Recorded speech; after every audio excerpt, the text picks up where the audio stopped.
Today's episode, we're going to do new things according plan, of course. The first one we're going to review is from a promotion I never heard of, but I'm kind of excited to review it. It's called from Kyushu Pro Wrestling. This one had their event on the 3rd of January with Tokyo Launch Battle, which I'm excited to review. And also, we got a very interesting collaboration with Gake No Fuchi versus the all-female hardcore deathmatch wrestlers. We're talking about Prominence, a group that specifically left Ice Ribbon to do their own thing involving death matches and hardcore matches. And of course, we cannot forget AEW Rampage and 205 Live. So, let's get ready for another episode of Deleted Wrestle Zone.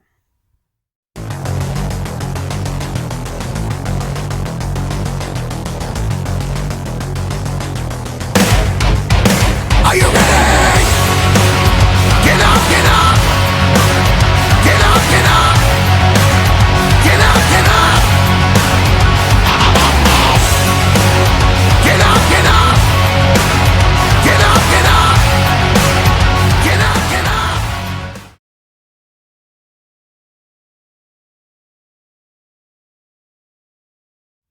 Welcome everybody to Deleted Wrestle Zone, all things that is pro wrestling with AEW, NXT, New Japan Pro Wrestling, Impact Wrestling, the National Wrestling Alliance, various promotions, wrestlers, matches, and championships. I am your host, J-Rod here. So, as I mentioned earlier today, we're going to be reviewing a brand new Japanese wrestling promotion I never heard of. It's called Kyushu Pro Wrestling. First time I heard about this name is when it popped up on the Watch Pro Wrestling Live, and I knew I had to watch it because I couldn't pass up the opportunity. The only information I can get out of them is that they're from Fukuoka, Japan, which is another area of Japan, and they've been active since 2007. I think the owner's name is Ryota Shikuzu or Shikuzen, and they had two different logos from two different times, and they only have two different championships. They got the Kyushu Pro Championship and the tag team titles. Well, it's pretty okay. Let's get started right now with the first start to finish of the show. Like I said, this one is the Tokyo Launch Battle. This took place on the 3rd of January. First match is Tatsuya Manami, who's originally from to AW, which is the Active Advanced Pro Wrestling, which was formerly known as Kaientai, taking on Kodai Nozaki. So this was a very interesting match. Basically, Nozaki, he's a bit more bigger than person, so basically it's like another type of David versus Goliath. But I have to say it was pretty good. But however, it was Nodaki who actually picked up the victory when he did the spear onto Sasuya onto Nanami in order to win the match, and I thought it was okay. Next match is a bit of a comedic match.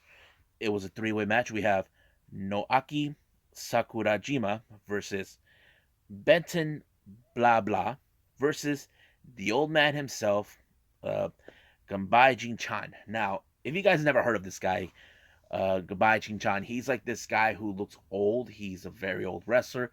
He takes a sweet time. So basically, everybody was waiting for him to show up. And they're like, where the hell is he? So another wrestler from across town tells him, hey, weren't you supposed to be at a wrestling show across town? And of course, he took off, and he was taking his sweet time to get there. Now, while he was taking his sweet time to get to the venue, the other guys, Sakurajima and Baten, they continue fighting no matter what. But yeah, sooner or later, Gabai Jin-chan showed up and, took his sweet time to get to the ring. But by the time he got there, he didn't get a lot of done because it was Noaki who pinned Baten for the match. So I thought it was a real fun match, very comedic. But I have to say, Gabai Jin-chan is one of the most funniest wrestlers I've ever. I enjoy his character a lot, real fun. Now the next match, this was another variety I did not expect. This one is from the UWF rules match. Now, those who don't know, UWF is more of a they doing like one of those either submission or knockouts, kind of similar to what we've seen in Bloodsport. So I wasn't sure who what's going to be like. So we have Minoru Tanaka, who I've seen before. He's been with Pro Wrestling Noah and various other promotions, taking on Hatimari Sasaki. So it was a very good match, but there were some moments it looked more like Sasaki could have given up, but he didn't. He kept going and going until Tanaka decided to continue pounding on him, and the ref made the decision to say it's over. He's done. You know, Sasaki was already done. Tanaka took the victory on this one. Next match we have is a tag team match. We have a guy I never heard of, but is an interesting name. We got Mental Kid teaming up with Sugi, a wrestler who I've seen before on AAA Lucha Libre, and he's been all over Japan with various promotions. Most recently, he's been with All Japan, taking on Kagetora from Dragon Gate. His partner is Taru Nohashi, who I've seen with Michinoku Pro Wrestling. It's great that these are wrestlers that I've known of, that I've seen. It was a pretty good tag team. I think this was one of my favorite matches from this particular night. I think the second favorite match of the night. You know, the comedic one was my third, actually. So it was okay, but it was Mental Kid that actually picked up the victory when he pinned Noashi for the victory 1, 2, 3. So I think this match was pretty good. Now our main event is for the Kyushu Pro Championship. This was more like a story been told that these are three competitors. Two of the challengers are trying to regain this title that they lost. The one of them is Genkai. Don't know much about him. The other is Ganai, and the champion Keigo um, Mashimo. He will do he would do anything to remain champion as much as possible. So basically, there's been like the situation where one has to throw the other outside the ring in order for a chance to do that. But it was Genkai who actually was able to succeed due to he threw out Ganai out of the ring, and he gave like the somewhat of a Superman punch to Mashimo in order to gain the title. So I thought pretty good match, I have to say. So I have to say there's only three good matches I did enjoy watching this. The second match and the last two matches. They're like two of my favorite matches that I've seen in this particular show. Now, if I have to rate this one, I give this possibly somewhere between 7.5 and 8. It was pretty good. I mean, the UWF is still something new. I'm still trying to get used to it. Similar to I got to get used to the pure wrestling in Ring of Honor. And as for the first match, well, not much. I wasn't too much pumped to it, but it was a pretty good match. So that's how I feel when I rank these things. But so like I said, somewhere between 7.5 and 8. I'm still trying to figure that out, but I give it a thumbs up. But if there's any more of these shows, I definitely would love to watch it. So I think that's pretty much it. And I think it's time for Gake No Fuchi versus Prominence.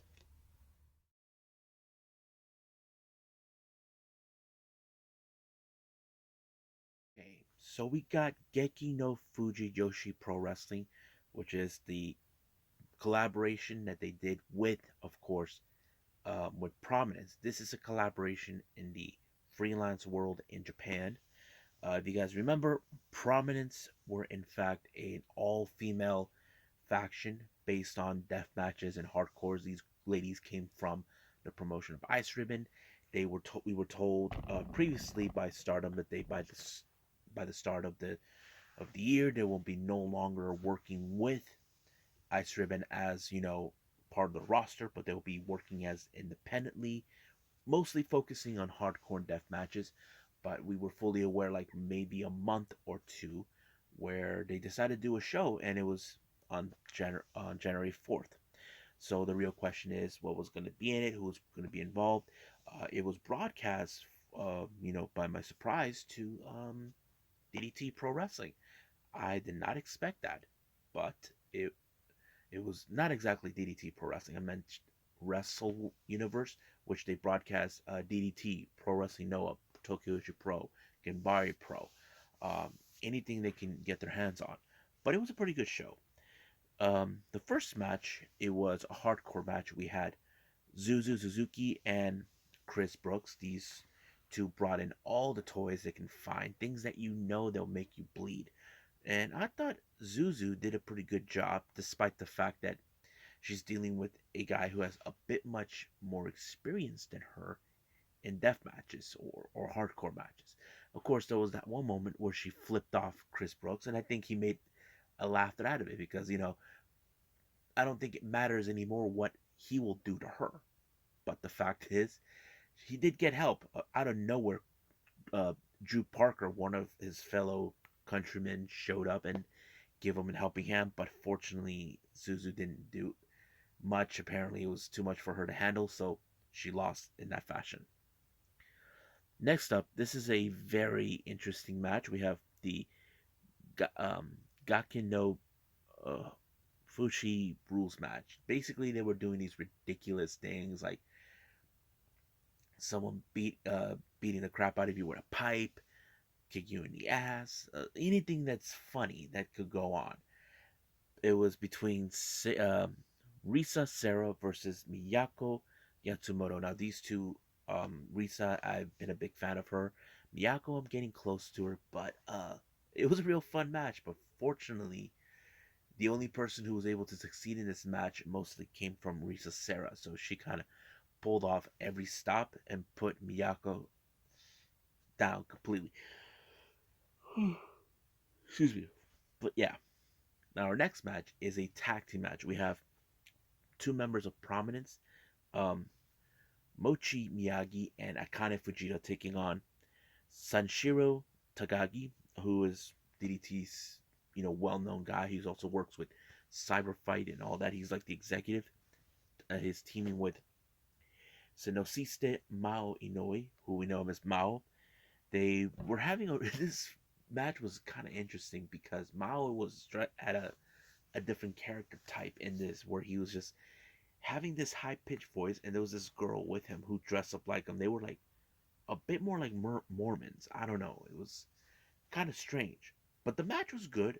But unfortunately, Sanshiro was attacked by none other than, of course, Shuna Katsumata, who I mentioned many times on DDT or any death matches events that he's involved. So basically, the match ended in a no contest. Sanshiro was not happy that Shun Katsumata showed up and ruined the party. However, Miyako was the one who came up with the solution, a 4-on-5 match. So basically, Sanshiro teamed up with the four members of Prominence. Well, there's five of them, but one of them cannot wrestle at the moment, uh, taking on the other member. So it became a match between two teams. We had a no disqualification 4-on-5 match.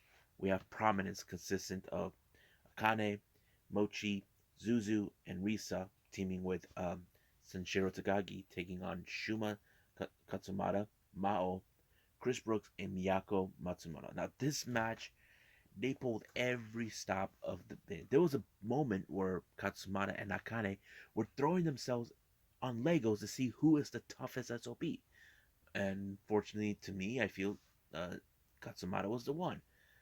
But fortunately, the way this match ended, everybody from Prominence stuffed Miyako with a lot of stuff, the chairs, the ladders, but it was Risa who made the final blow and pinned her in the match. Apparently, it was a pretty brutal match, but Miyako lost, allowing for Prominence and Tagaki to win. Now, this is where it gets interesting in the post match. It appears that Prominence are very much interested in recruiting Miyako. And Sanshiro, on the other hand, he was like tossing her to them, like saying, "Go join them," But Miyako didn't want to do that. She feels that she was betraying Tagagi, the guy who gave him an opportunity. But Tagagi sees you fit right in. If you guys know this or not, Miyako um, Mutsumoto Matsumoto, she's in the same kind of hardcore deathmatch scene as Prominence, and she fits perfectly. But it's still unclear whether if she's going to join or not. And I'm sure Prominence, in the other hand, are leaving that door open for her because I do believe she could fit in. I've seen her in hardcore matches and death matches. Perfect. But for now, but what do I think about the show? Is very interesting. If I have to rate this right now, I would rate it somewhere around maybe a 7. The reason is this: the second match threw me off a little bit. Um, it was entertaining, but it wasn't like the hardcore matches that I expected. I would have assumed the entire event is going to feature just hardcore and death matches, but no. I'm sure we'll see that down the line with Prominence. But just to um, refresh people's memories, Tagagi did stated that he felt the energy of Prominence of what they can do, but he did gave them a platform, saying that if they want to use the Wrestle Universe, all they need to do is you know tell him. So basically, Tagagi is extending in the hand, saying, "Hey, I'm interested, you girls. You can use our platform, Wrestle Universe, to you guys' disposal." And I think Tagaki is a wise business guy. You know what he's doing. So hopefully they'll be doing more, and I can't wait to see it. Uh, but I think right now we need to move on with AEW Rampage.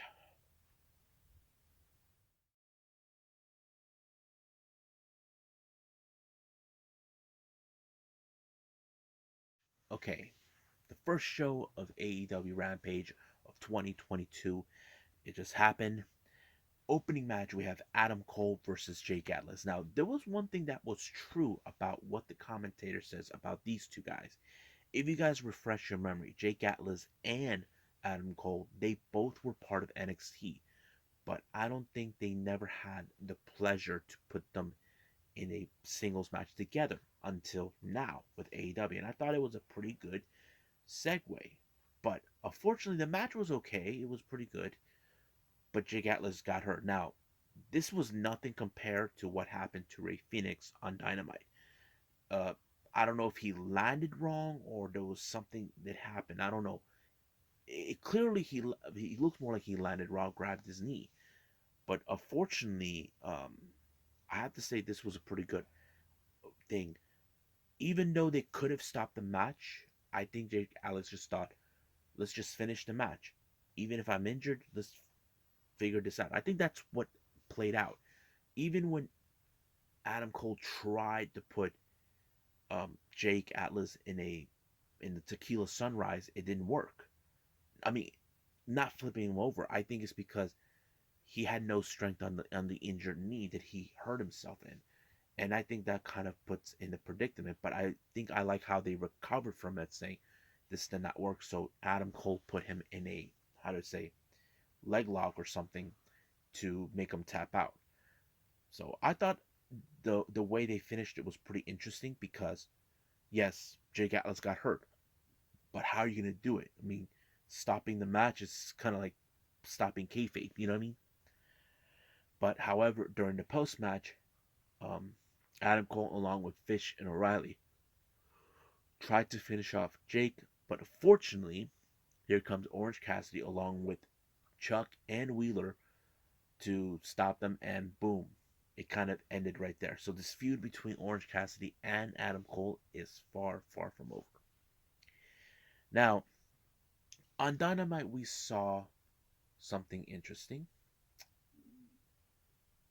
Well, not this past Dynamite, the week before, we saw Andrade show up in the aftermath of the match with Sting and with Darby Allin versus Anthony Bowens. Andrade shows up. Now, the real question it remains: what is going on? Now, in the back of my mind, watching this, I was thinking when that happened, I was thinking, I don't know if he's challenging him. Maybe he views him as a weakling. I don't know. Until Andrade says, that he needs an assistant or something. So he even questioned Tony Schiavone that why is Darby Allin working for Sting? And I'm like thinking, whoa, wait a minute. He's doing the same thing again with what he did with Penta and with Phoenix. They're saying that they're working with Pac. No, Pac. that Pac is not their boss. He and them are a unit, a unity of band of brothers that there is no leader. They all decide how they're going to take care of business and when they're going to take care of it. Sting and Darby are nothing but friends, and Andrade is like doing the same old thing again. But he did name his price to Sting for Darby, and mark my words, I think the story is going to tell us Andrade is out of his freaking mind. Just I don't know. It's kind of interesting how they're going to build it up. Now, our next match, we have Hook taking on the Factory's Aaron Solo. This match is exactly what I thought it was, but however, the only reason this match was set is because the storyline plays out pretty well. If you guys remember, QT Marshall wasn't firsthand in training Hook until Hook decided to side with his dad. But Solo had no idea how to deal with Hook.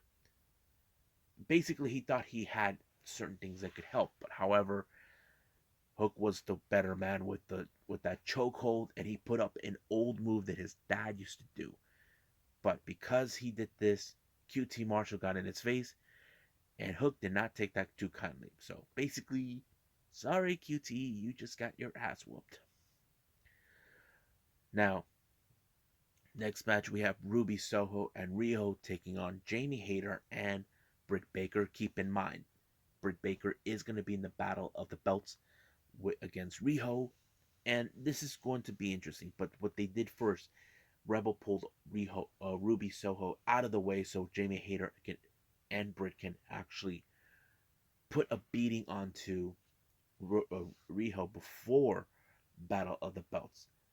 So, but the real thing that I think I like about what the commentators mentioned is there's a lot of pressure in this match because, as you recall, Britt Baker has never beaten Riho at all, never beaten her.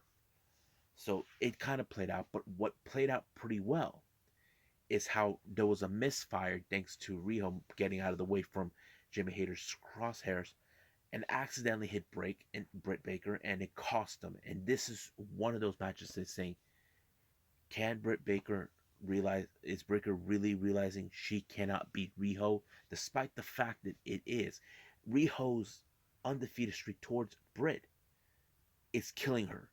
She's not 100% focused, but we'll see what happens then. Now, if you guys heard or not, it's been announced that Cody Rhodes will not be at Battle of the Belts, putting the TNT title on the line. So apparently, Dustin Rhodes will step in as an interim champion. So practically, it's going to take place, but we'll go from there. But however, someone took offense to this particular match, and that is Dan Lambert and the Men of the Year, or should we just call them a pair of flunkies? The reason that they're upset, they keep complaining that Tony Khan has been letting the Rhodes kiss his butt, you know, thinking that this is ridiculous. Why is this happening? Why are you allowing a Rhodes to do this? So basically, they like complain, the bitch, however you want to call it. But they are going to pay attention into this match. So we'll see what happens then. Now, our main event is a no disqualification, no rules, no holds bars between Eddie Kingston, Santana Ortiz against 2.0, Matt Lee and Jeff Parker, and of course, Daniel Garcia. I thought this match was nuts. There was a lot of toys they were using, but fortunately, there was one moment where Daniel Garcia thought he had Eddie Kingston right where he wanted, but it did not work. But fortunately, the combination of both Santana and Ortiz helped them win the match, and that was pretty good. However, the beatdown continues, but Jericho shows up to save the day. So this feud between Jericho and 2.0 along with Garcia is far from over, and I think this is going to tell us a very interesting storyline we definitely are going to enjoy. So I think right now we're going to end the reviews with 205 Live.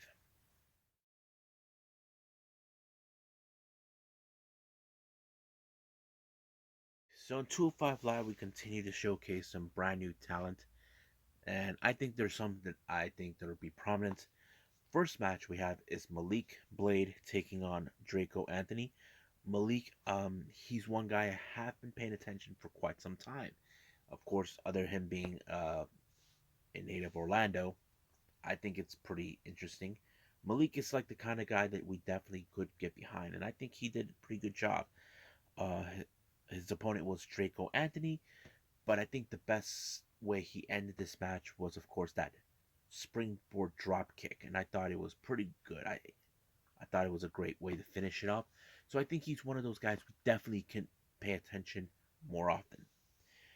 Now our next match we have is Nikita Lyons versus Erica Yan. Now Nikita, as you know, made her debut a week ago against Amari Miller, but she lost. Now Nikita Lyons, I mentioned before, she was known as Lioness from Women of Wrestling, but this time we're seeing a new side of her. She looks more like a bit of a fighter. That's a different type of look that she's been having, and I think it's working for her. But I feel like there could be more we can see. And of course, her opponent is Erica Yan, who we yet to see her win. I don't know. She's been a bit more there longer than Nikita, but it was Nikita who picked up the victory in this particular match. Now, our next match we have is Ikemen taking on Ru Feng. Fun match. I love it. It was pretty good. I think I enjoyed it, and it was a whole lot of fun. But however, it was Ikemen that walked out with as a victor. Excuse me. But it was great. Ikemen, one of my favorite wrestlers I love enjoying more. So that's pretty much it what I got with 205 Live, and I kept it real short for all of you because there's only 3 matches. But right now, I believe it's time for some news updates.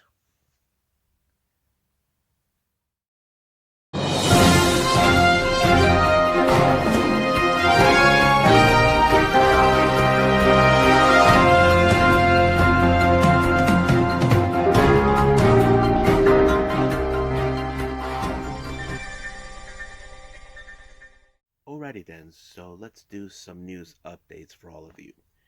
You may have already heard the news that the Royal Rumble for the women's side did not had enough women's to participate in this. They only had about 19, so we need like 30 wrestlers, mostly from the female section, to fill up the gap. However, they already announced that they're going to call in some other like veterans, like the Bella Twins, Michelle McCool, and whoever. Now, however, this is where the most important thing happened. It was already announced somehow that Mickie James will be in the Rumble. Now, I know some of you were saying there's no way Impact would have done. Yeah, well, the truth to be told, if you guys remember, when RVD was still with Impact Wrestling, WWE asked him if he can come by for some sort of thing that took place with, of course, Impact's blessing. And I presume the same thing. And now the reports are saying that, of course, Impact and WWE are in a partnership or in a relationship. Now, I know some of you guys who don't like the idea. We could keep an open mind, but we cannot forget other things. Now, we need to see, would this benefit Impact Wrestling in every way? Now, that's something that's been discussed when it comes to WWE trying to build partnerships with other promotions. Now, keep in mind, that's always been the case. I think the last partnership WWE must have had. I remember back in the Attitude Era, they had the NWA tag team titles being defended right there, and same thing with the NWA World Heavyweight title that Jeff Jarrett at one time was carrying. So that's one of the things we can remember. But the real question is, how will their partnership benefit to them today? That is the key thing. Now I can tell you this: that Impact Wrestling has been doing well for itself since then. We do know that how do I say, we had wrestlers who were in WWE, like the Inspiration, Tennille Dashwood, and whoever was there. But let's just keep an open mind, see how this partnership is. If it works, it works. If it doesn't, then it wasn't meant to be. But however, we can discuss something that really was popped up. I don't know if you heard this, but apparently there was a true fact to this that came around. In the past 12 months, Impact Wrestling has worked with different promotions such as New Japan, um, AAA, Ring of Honor, NWA. That sort of thing was an accomplishment on their part. Now, this is one of them right here. So, like I said, let's just keep an open mind, see how this would benefit both companies. Like I said, if it works out, it works out. If it doesn't, well, it's not meant to last. Now, speaking of Impact Wrestling, as you guys may have heard, we are now in Hard to Kill. There's been some changes that took place in the pay per view. Alicia Edwards has stepped in to replace Rachel Ellering in the Knockouts Ultimate X match. Now, there is no indication or details why was she pulled. Now, we could say many things, the reason why she was pulled, but I'm not going to speculate. But however, that wasn't the only changes that took place. It's already been told that the Knockouts Tag Team Champions, the Inspiration, have been pulled from Hard to Kill as well. However, the tag titles will not be defended one way or the other. But the reasons of the Inspirations being removed, it turns out they were exposed to COVID-19. Now, Impact Wrestling are following protocol and all this other stuff for safety measures. They do right now. The Inspiration are currently in isolation, which is a good thing. Um, I know some of you guys probably gonna say the same thing about Rachel Allen. It's like, J-Rod, wasn't that the same thing what happened with her? No, there was no details that were specifically why Rachel Ellering was pulled from that match. There was no details, but hopefully they can give us some details on why was she pulled from that match. Now the Inspiration I can understand, they said it right away, but no indications. But we can speculate certain things, but at this moment I don't want to speculate why Rachel Ellering was removed. We just gotta wait and see what the official word is. So, and I think that's pretty much it what we got for news updates. I believe it's time to call it a day. Well, I hope you guys enjoyed this episode.